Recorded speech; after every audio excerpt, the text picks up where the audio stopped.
하나님이 세상을 이처럼 사랑하사 독생자를 주셨으니 이는 그를 믿는 자마다 멸망하지 않고 영생을 얻게 하려 하심이라. 하나님이 그 아들을 세상에 보내신 것은 세상을 심판하려 하심이 아니요 그로 말미암아 세상이 구원을 받게 하려 하심이라. 그를 믿는 자는 심판을 받지 아니하는 것이요 믿지 아니하는 자는 하나님의 독생자의 이름을 믿지 아니하므로 벌써 심판을 받은 것이니라. 그 정죄는 이것이니 곧 빛이 세상에 왔으되 사람들이 자기 행위가 악함으로 빛보다 어둠을 더 사랑한 것이니라. 악을 행하는 자마다 빛을 미워하여 빛으로 오지 아니하나니 이는 그 행위가 드러날까 하며 진리를 따르는 자는 빛으로 오나니 이는 그 행위가 하나님 안에서 행한 것임을 나타내려 함이라 하시니라. 아멘. 제가 캄보디아로 들어간 것은 재작년에 제가 이라크에 있다가 계속해서 제가 건강 보험 혜택을 받아야 되기 때문에 미국에서의 건강보험은 끊어졌기 때문에 한국에 들어가서 한국에서 건강보험을 신청을 해서 받고 그동안에 잠깐 기다리는 동안에 한국에 머물고 있을 때 캄보디아에서 현지 신학교 교수를 청빙한다는 광고를 보고 제가 이제 거기에 이력서도 보내고 이제 지원을 해서 그곳에서 오라고 하셔서 가게 되었습니다.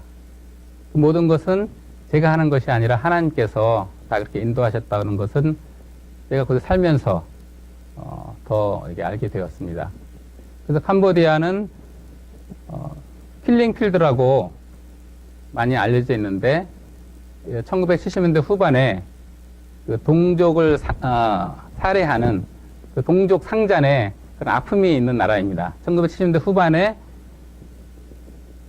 캄보디아 인구가 그 당시 한 800만 되었다고 하는데 한 100에서 200만 정도, 한 4분의 1 정도를 죽이는 그런 참 인류의 역사상 그러한 적이 없다고 하는 그런 참상이 있었던 그런 나라입니다.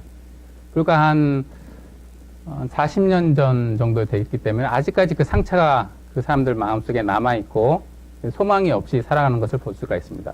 그날 벌어서 그냥 살아가면은 그걸로 만족하는 것이지 내가 다음에 열심히 노력해서 훌륭한 사람이 되고 뭔가 드림을 가지고 살아가는 그런 국민이 아니라는 것을 알 수가 있었습니다.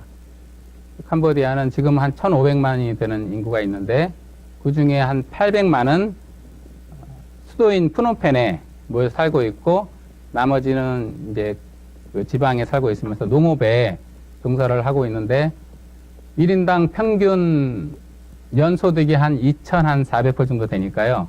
한 달에는 한 200불 정도 소득으로 살아가고 있는 한 전 세계에선 150개 순위에 있는 가난한 빈국에 속합니다. 그 옆에 베트남이 오른쪽에 있고 왼쪽에 태국이 있고 또 위쪽에는 또 라오스가 있고 그 위로는 미얀마가 있고 어떻게 보면 동남아시아의 허브라고 하는 그 지역에 위치해 있으면서 1,500만 명 인구 중에서 97%가 불교인 그러한 나라입니다.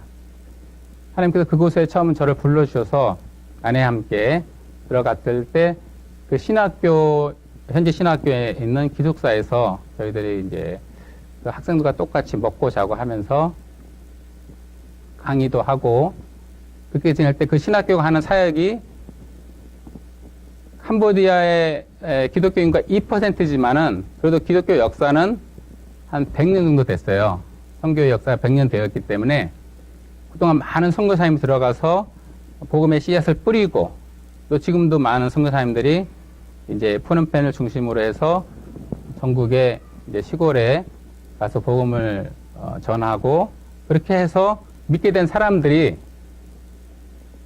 지방에 보면은 이제 그곳에서 교회를 세우고 교회에서 정식으로 목사 한 손은 안 받았지만은 그곳에 있는 사람들을 상대로 복음을 전하고 이렇게 많이 있는데 그들이 이제 목회 활동을 하지만은 정식으로 목사 한 손을 안 받았기 때문에 저희 신학교에서 1년에 정기적으로 몇 차례 그들을 이제 오게 해서 그들에게 일주일 동안 먹고 자고 하면서 복음을 전해주고 신학을 가르치고 그렇게 한 다음에 한 3년 정도의 기간이 끝나면은 이제 목사 안수를 주는 그러한 프로그램도 있고, 또 캄보디아는 무계 사회이기 때문에 여자분들이 시골에서 또 한 10명 내지 20명 정도 모아놓고 복음을 전하고 하는 그런 경우가 많이 있기 때문에 그분들을 여성 지도자 세미나라고 해서 그 신학교에 또 역시 1년에 한 두세 차례씩 오게 해서 이제 가르치고 훈련시키고 그런 것을 하고 있습니다. 그렇게 해서 모이면은 한 100여 명, 150명, 아니면 200명씩 모여서 배우고 이제 가고 그렇게 하는 활동을 제가 이제 신학교에서 아내와 함께 이제 같이 풀타임으로 일을 하고 있던 중에 아무래도 97%가 불교이고 저희 마음속에 신학교에서 먹고 자고 하면서 학생들을 가르치고 현지 신학생들을 가르쳐서 그들이 뭐 대학 과정 4년 마치고 대학원 과정 3년 혹은 2년 마치고 목회자로 안수받아서 떠나는 그 시간까지 많은 시간이 걸리는데 그 중에 그 훈련의 일부를 담당하고 있지만은 저는 하나님께서 제 마음속에 교회를 개척해서 불신자들을 하나님께로 전도해야 된다는 그런 마음을 강하게 주시더라고요. 그래서 신학교에서 한 학기, 두 학기 가르친 다음에 아내랑 얘기해서 푸놈펜의 중심부에 현지인들이 많이 사는 그 주택가 중심에 예배당을 마련해서 예배를 시작한 것이 작년 10월이었습니다.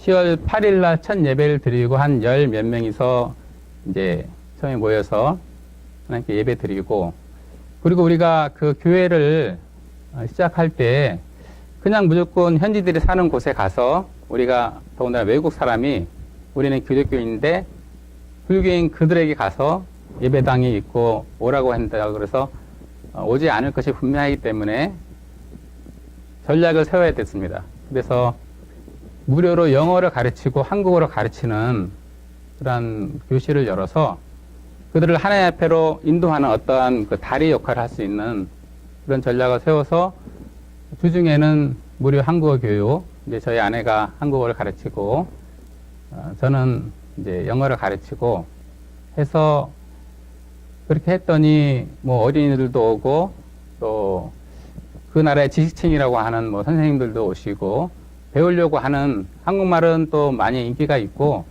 한국에서 이제 취업의 쿼터가 이제 열어놨기 때문에 한국어를 배워서 한국을 가고자 하는 그런 젊은이들도 오고, 또 영어는 지금 캄보디아에서 제일 인기 있는 젊은이들이 배우고 싶어 하는 그런 언어이기 때문에 제가 이제 부족하지만 영어를 가르칠 때도 영어를 배우려고 하는 사람들이 와서 배우고 그래서 주일에 이제 예배를 드리기 시작하면서 이제 매주 20명, 30명씩 이제 늘어나고 주중에도 영어 한국어 교실을 우리가 월요일만 빼놓고 매일 열었기 때문에 항상 이제 저희 그 예배당이지만은 이제 캄보디아는 상가에서 주로 이제 1층에는 홀이 있어서 거기서 장사도 하고 혹은 뭐 병원도 차리고 약국도 하고 하면서 2층에 이제 사람들이 사는 그런 주거 형태예요.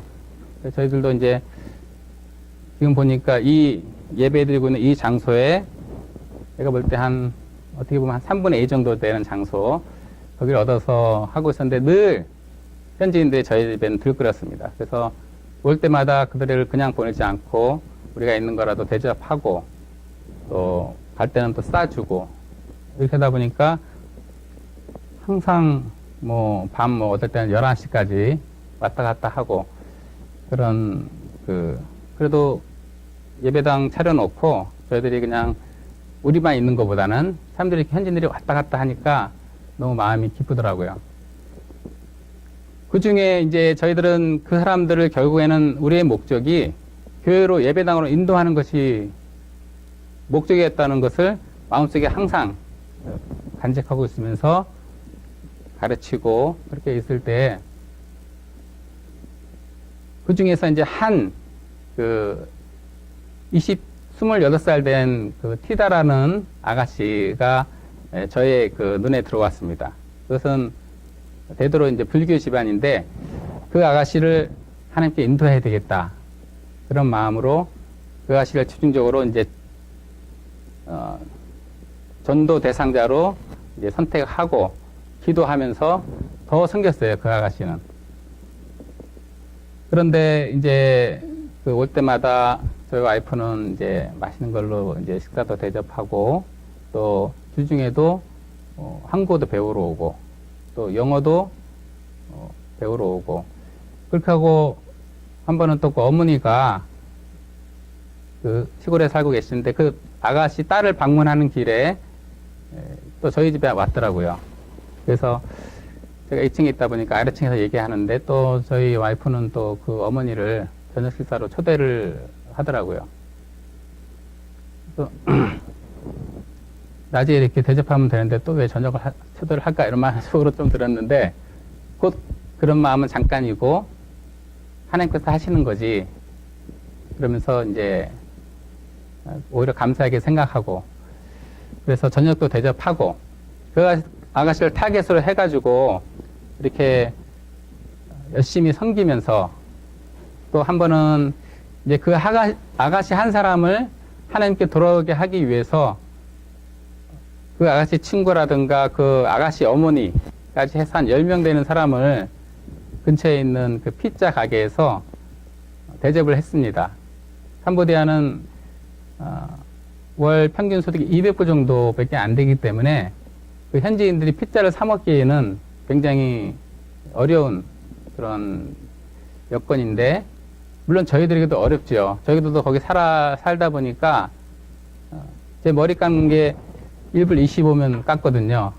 근데 피자 하나 사 먹으려면 5불이 넘고 뭐 6불 이렇게 되는데 10명 사주려면 저희한테도 큰 부담이지만은 한 사람을 전도하기 위해서 이제 투자하는 거니까 아깝지 않게 생각하고 10명이나 되는 사람을 이렇게 다 대접을 했습니다. 물론 그 중에서 믿는 사람이 저희 교회에 나오는 아가씨가 있었고 또 몇 분 있었지만은 또 안 믿는 사람도 몇 분 있었고 근데 그 중에 스텝 바이 스텝이라고 제 눈에는 한 사람 그 티다라는 아가씨를 우선 하나님께로 인도하자.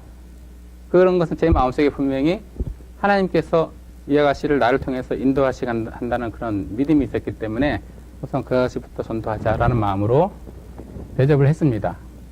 이렇게 섬기고 투자를 하고 하는데 전혀 평일에는 열심히 오는 아가씨가 주일에는 안 나오는 거예요. 그래서 마음 한쪽에는 조금 이렇게 얄미운 생각이 들더라고요. 의리상으로라도 이렇게 우리가 이렇게 대접하고 섬겨주고 우리한테 마음이 대디 이러는데 의리상으로라도 나와줘야 되는 거 아닌가 생각하는데도 전혀 안 나오더라고요. 그러다 보니까 한 번은 주일날 나왔더라고요. 그래서 티데야 너 참 오늘 너무 예쁘다. 실제로 보면은 사실은 비교적 그렇게 이쁜 얼굴은 아닌데 그렇게 이뻐 보여서 너 좀 이쁘다. 그랬더니 좋아하더라고요. 그래서 예배가 끝나고 점심을 같이 먹고 나서 제가 잠깐 얘기 좀 하자 그래가지고 이제 물어봤습니다. 티데야 내가 너 사랑한다. 너 정말 이쁘다. 너 크리스찬 될래? 그랬더니 노 그러더라고요. 좀 당황되더라고요. 저는 그렇게까지 됐으면은 이제는 마음을 오픈할 때가 된 것 같은데 글쎄요도 아니고 노 그러니까 당황되더라고요. 그래도 실망하지 않고 그래 하나님 때가 있어. 네가 당장 크리스찬이 안 돼도 좋다. 하지만 교회는 나와라. 교회 나와서 이렇게 우리 같이 점심도 먹고 그렇게 지내자. 다음 주일에 와서 그냥 예수 크리스찬이 안 돼도 돼. 와서 그냥 같이 점심 먹고 같이 시간 보내자. 그런데 다음 주일은 또 고향 간다 그러더라고요. 그렇게 오히려 제가 더 마음을 그 사람한테 이제 하나님께로 인도하기 위해서 정성 쏘아서 그런지 몰라도 마음의 실망이 확 되더라고요. 하나님께서는 많은 사람을 구원하기를 원하시지만은 그 복음은 누구에게나 unconditionally 전해지지만 택함 받은 사람만 구원을 받는다는 그런 말씀처럼 정말 하나님 이 아가씨는 택함 받지 못했나? 제 마음속에 이런 마음이 들더라고요. 저 혼자 생각이었죠. 그렇게 시간이 지나갔습니다.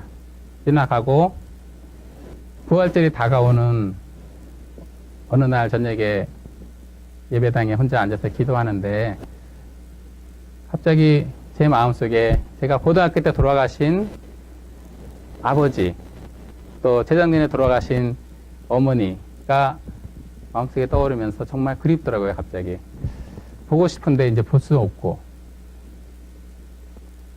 살아계실 때 또 효도했으면 하는 마음도 부질없고 근데 제 마음속에 우리에겐 소망이 있는 것이 우리가 저도 언젠가는 죽을 텐데 그걸로 끝이 아니라 나중에 하나님 나라에 가면은 다 만날 것이다 라는 소망이 생기더라고요.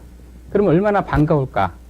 아버지도 만나고 어머니도 만나고 그러면 얼마나 반가울까. 한 번도 뵙지 못했던 외할머니 외할아버지도 만나고 또 장인 장모도 만나고 얼마나 반가울까 라는 생각이 들면서 소망이 이렇게 생기더라고요. 그런 가운데 또 한 가지는 이렇게 다 만나서 좋은데 저에게 이제 큰 고모가 있는데 아버지의 여동생이죠. 저는 아버지 만나서 좋고 나중에 하늘나라 가면은 저에게 신장을 준 우리 누나랑 제 남동생이 하늘나라 다 만나게 되면 다 반가울 텐데 우리 큰 고모는 아버지 돌아가신 다음에 교회를 지금 안 나가고 있거든요.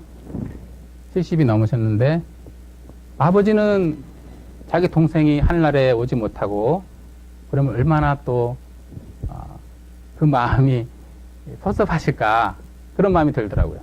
그래서 제가 먼 나라까지 가서 선교하는 선교사 정말 이름도 모르고 얼굴도 모르고 그런 사람에게 복음을 전하기 위해서 그렇게 수고하는데 가까이 있는 고모에게 복음을 전하지 않는다는 것은 말이 안 된다라는 생각이 마음속에 들더라고요.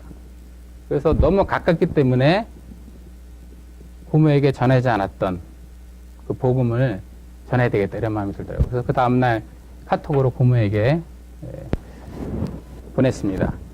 이제 요새 아버지도 보고 싶고 어머니도 보고 싶은데 너무 보고 싶은데 한 가지 소망이 이제 하늘나라 가면은 그분들을 만났을 때는 소망에 위로가 되고 그분들 만났으니까 너무 기쁘다.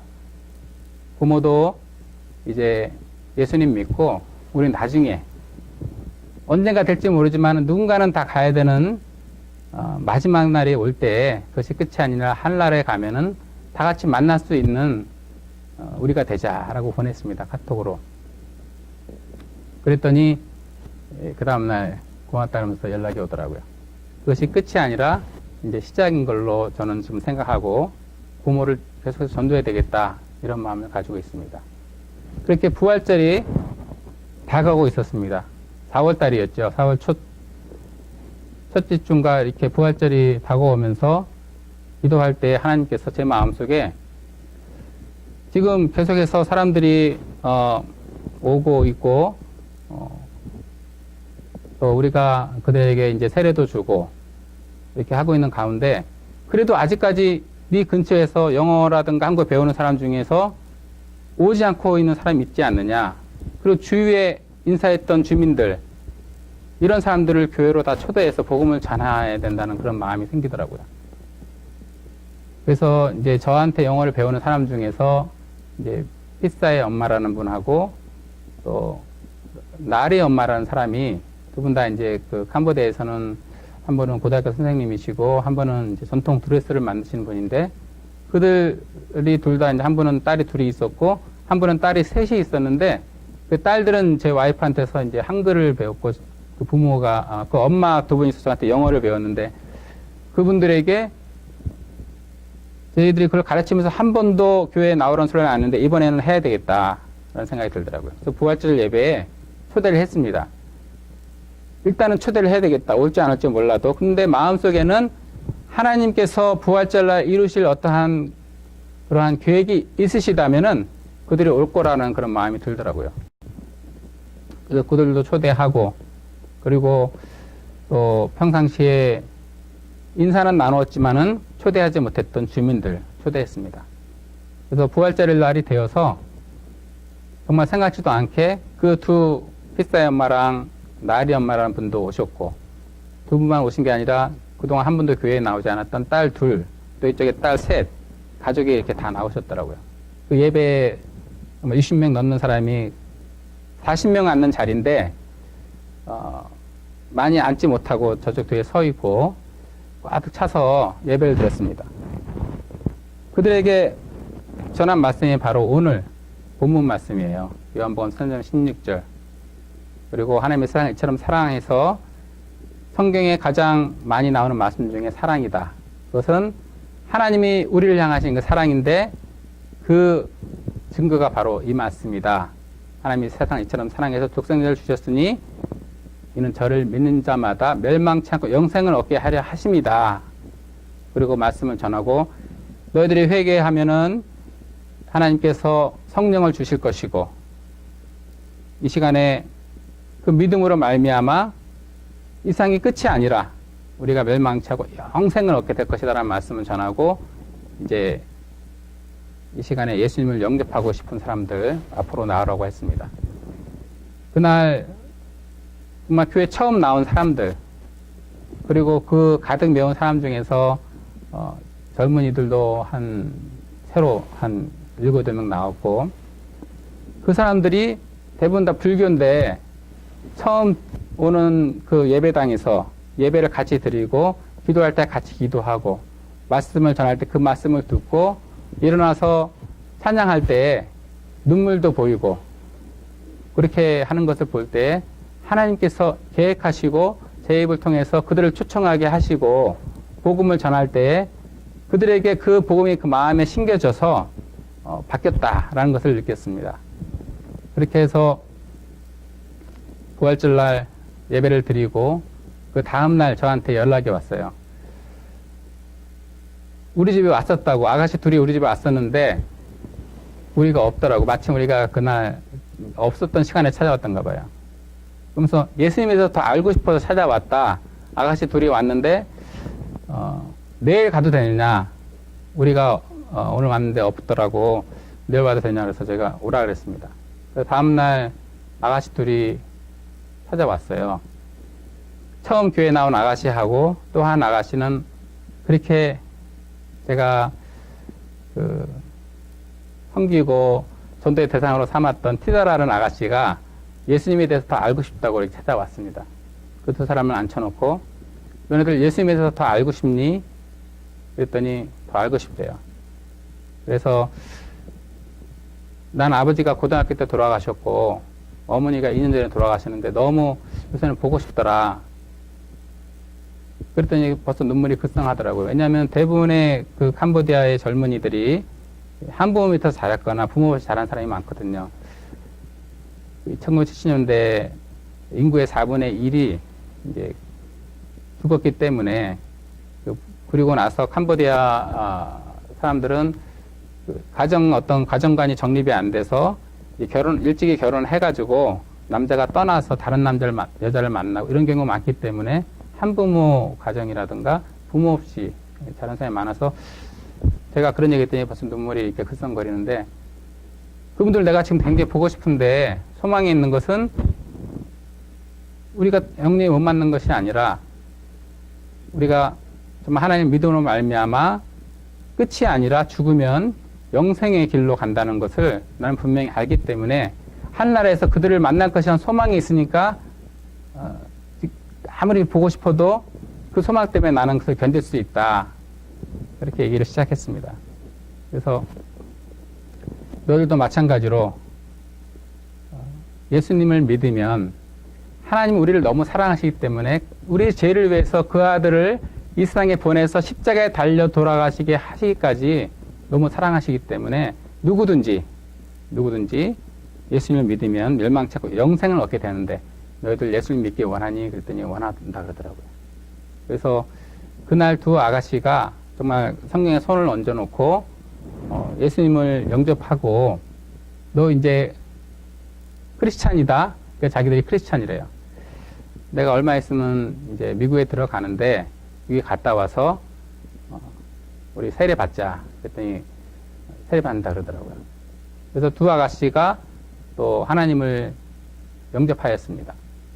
그런데 하나님께서는 정말 누가복음 15장 말씀처럼 한 죄인이 회개하여 하나님께 돌아오면은 하늘에서는 의인 아합으로 인하여 기뻐하는 것보다 더 기뻐하신다고 하신 말씀이 한 사람의 잃어버린 영혼들, 그들도 원래는 하나님의 백성이었는데 하나님의 자녀인데 하나님을 몰라서 멀리 떨어져 있는 잃어버린 그 영혼들이 하나님 앞에 돌아온다면 얼마나 기뻐하실까.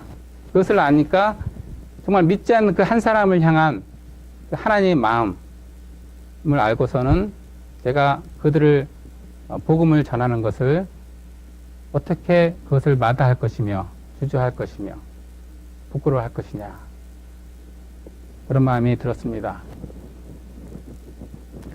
내가 복음을 부끄러워하지 아니하노니 복음은 모든 믿는 자에게 구원을 주는 하나님의 능력이 됨이니라.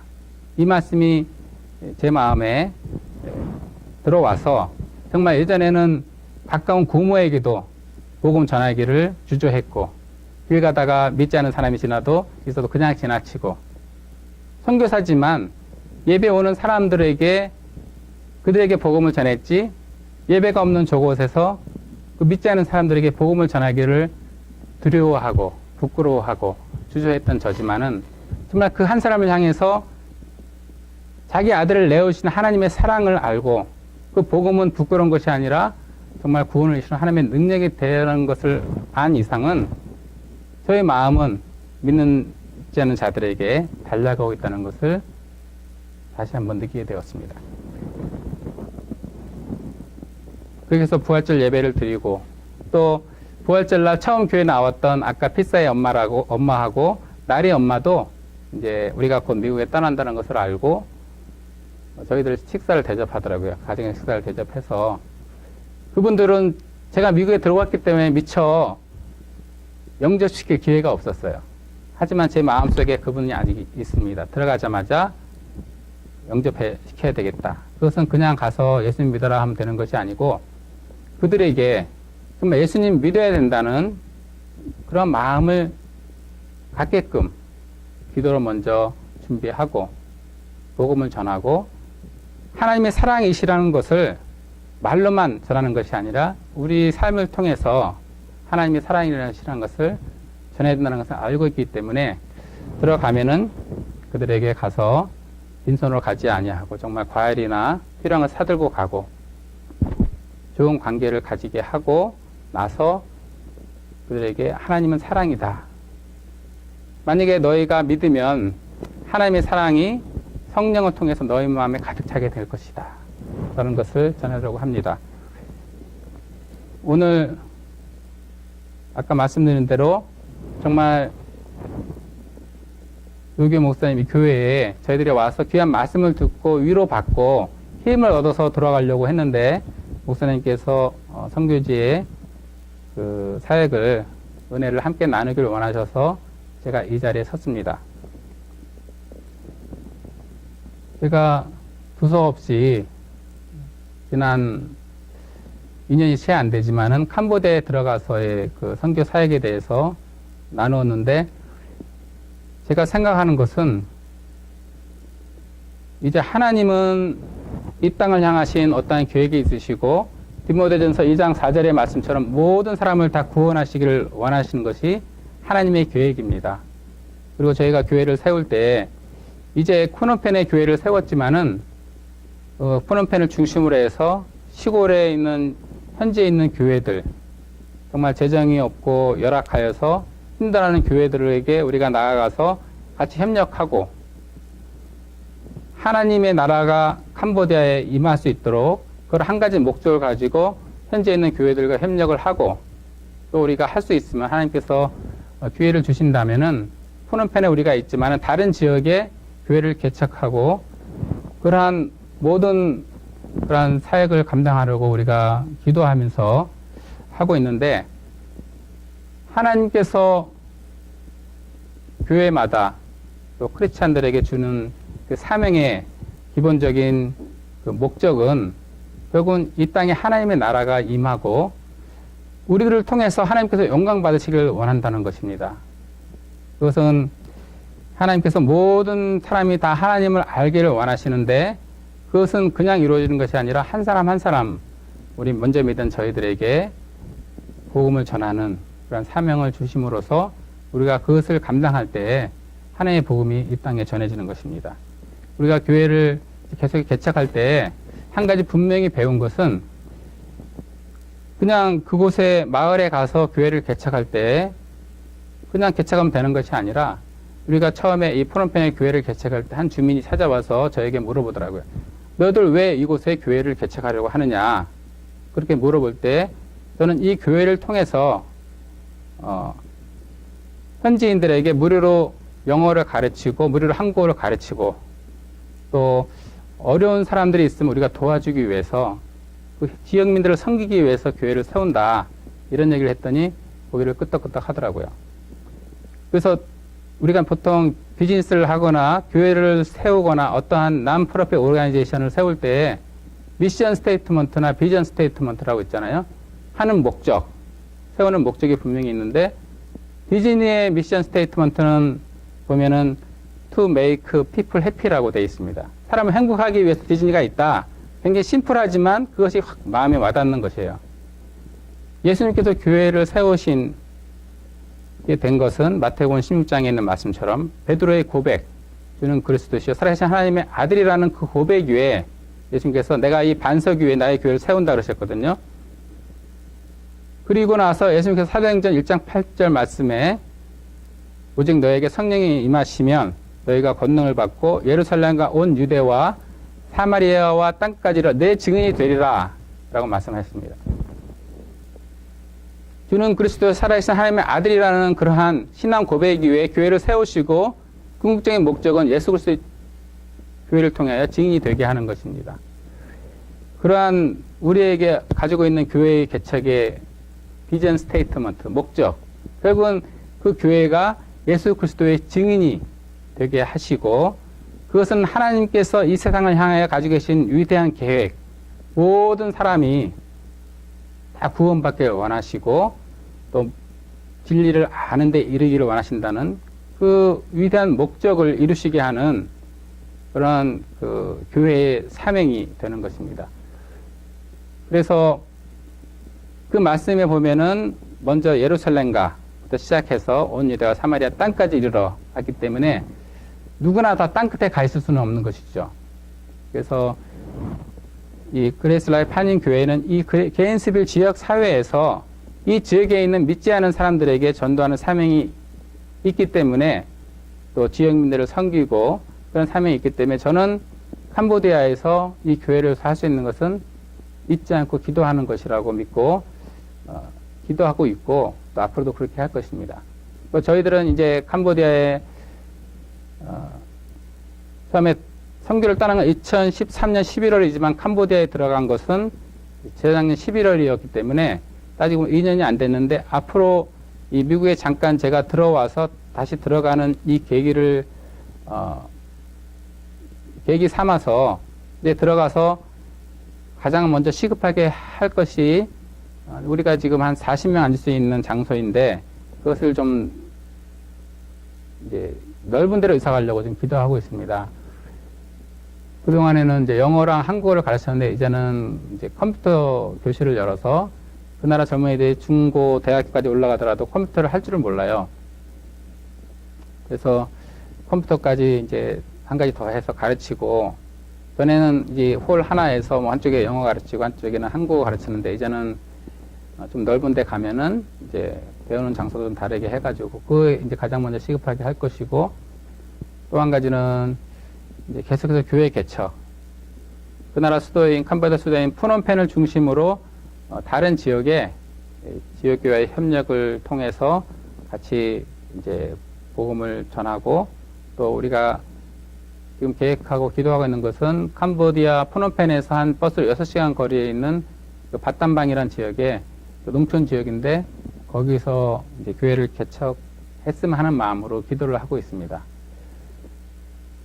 그동안에 2013년도 11월 그 교회 협의회 끝나면서 그 전에도 저를 많이 이제 도와주시고 조언도 해주시고 해줬던 목사님께서 계속해서 정말 다른 어떤 큰 교회 보다도 가장 많이 저에게 도움이 되고 저는 또 늘 잊지 않고 기도하고 있는 것을 알고 있습니다. 그래서 목사님 주시는 그 힘으로 말미암아 이제 저희도 더 열심히 또 해서 들어가서 또 새로운 비전을 가지고 교회 개척 사역을 계속 하려고 합니다. 그래서 그레이스 라이프 한인교회와 캄보디아에 있는 저희가 늘 하나님의 영광을 위해서 함께 기도하고 협력할 때 저는 참 건강이 그렇게 건강한 사람들처럼 좋지 못하고 그렇게 하지만은 저에게 이제 든든한 건강한 저희 아내가 저렇게 앉아 있고 늘 저와 함께 같이 다니고 또 목사님 또 기도해 주시고 또 저를 위해서 기도하시고 모든 후원하시는 분들 때문에라도 부족하지만 정말 저에게 주어진 시간, 저에게 하나님께서 주신 그 능력, 최선을 다해서 하나님을 섬기고 하나님의 영광을 위해서 일해야 되겠다 이런 마음으로 돌아가려고 합니다. 계속해서 부족한 저희들을 위해서 기도해 주시기를 바랍니다. 기도하겠습니다.